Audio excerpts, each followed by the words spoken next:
नमस्कार दोस्तों, आप देख रहे हैं रियल अपडेट टुडे। मैं हूं आपका दोस्त। इस वक्त ईरान से एक बहुत बड़ी और गंभीर खबर सामने आ रही है।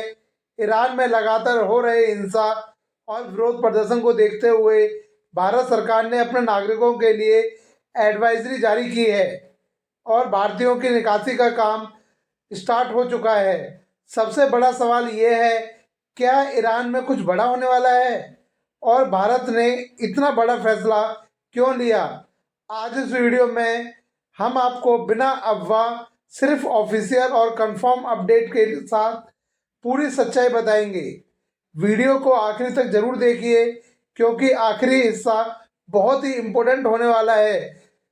चलिए सबसे पहले समझते हैं ईरान में असली में हो क्या रहा है। ईरान में चल रहे हिंसा और विरोध पर भारत सरकार की नज़र भारतीयों के लिए एडवाइजरी क्यों जारी हुई? क्या ये सिर्फ सेफ्टी स्टेप है या किसी बड़े खतरे का संकेत? जब किसी देश से अपने नागरिकों को निकालना शुरू किया जाता है तो सवाल सिर्फ एक ही होता है, क्या कुछ बड़ा होने वाला है? भारत हमेशा अपने नागरिकों की सुरक्षा को प्रायोरिटी देता है। ईरान में हजारों भारतीय स्टूडेंट्स, वर्कर्स, बिजनेसमैन। एडवाइजरी का मतलब अलर्ट रहना, अनावश्यक ट्रैवल अवॉइड करना, इमरजेंसी कॉन्टैक्ट रेडी रखना। एडवाइजरी का मतलब ये नहीं है कि युद्ध तय है, बल्कि ये है कि प्रिवेंटिव सेफ्टी स्टेप होता है। निकासी की प्रक्रिया कैसे होती है? कौन से लोग पहले निकलते हैं, छात्र, महिलाएं या बुजुर्ग? इसमें दूतावास की भूमिका क्या होती है?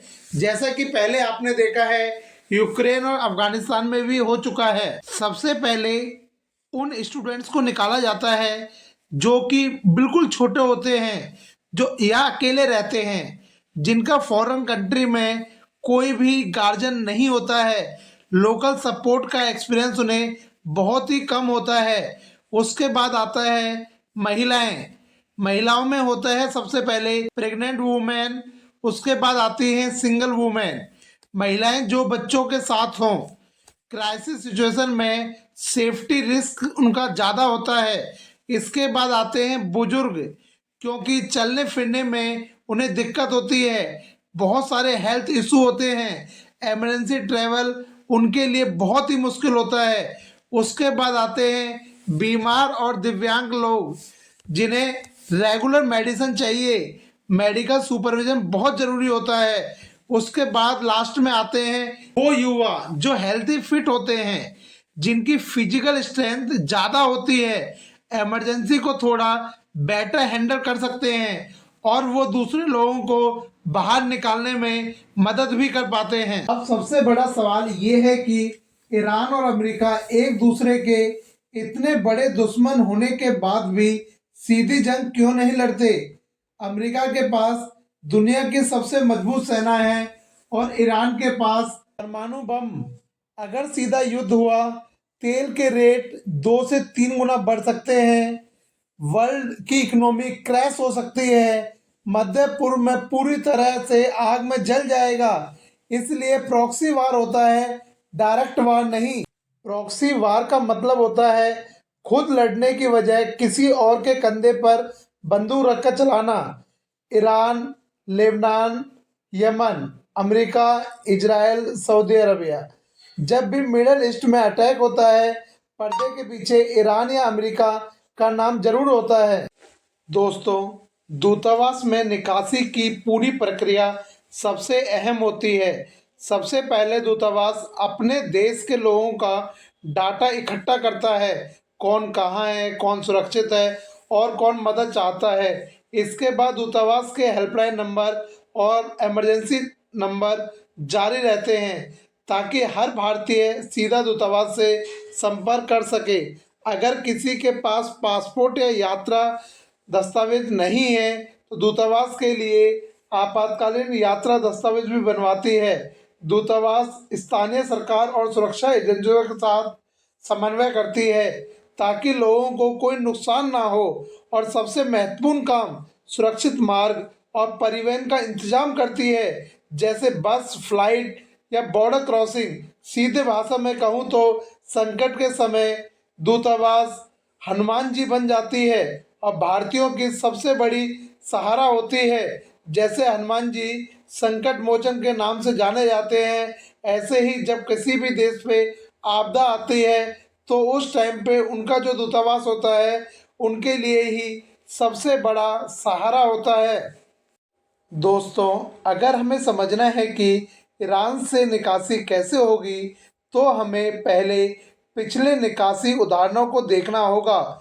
यूक्रेन से, जैसे ऑपरेशन गंगा, सबसे पहली बात करते हैं यूक्रेन निकासी की, जिसे भारत सरकार ने ऑपरेशन गंगा नाम दिया था।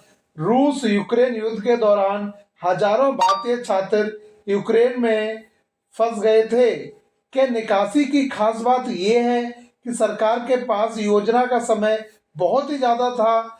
छात्रों को सबसे पहली प्राथमिकता दी गई और निकासी भूमि और हवाई दोनों मार्गों से की गई।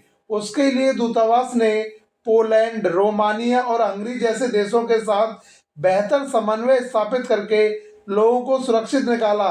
जहां संघर्ष धीरे धीरे बढ़ता था, इसलिए निकासी तुलनात्मक रूप से सुचारू रही।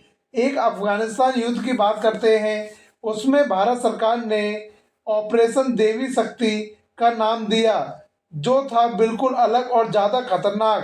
तालिबान के अचानक अधिग्रहण के बाद स्थिति एकदम बिगड़ गई। सरकार के पास योजना बनाने का समय बहुत कम था। निकासी ज़्यादातर सैन्य विमान के लिए जरूरी किए गए। एयरपोर्ट पर अफरा तफरी, भीड़ और गोला बारूद का माहौल था। दूतावास के लिए समन्वय करना बहुत ही मुश्किल था, लेकिन फिर भी भारत ने अपने नागरिकों को सुरक्षित निकाला।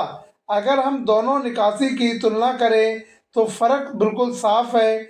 यूक्रेन में प्लानिंग ज़्यादा थी, जबकि अफगानिस्तान में आपातकाल अचानक था। यूक्रेन में जमीन और हवाई दोनों का उपयोग हुआ।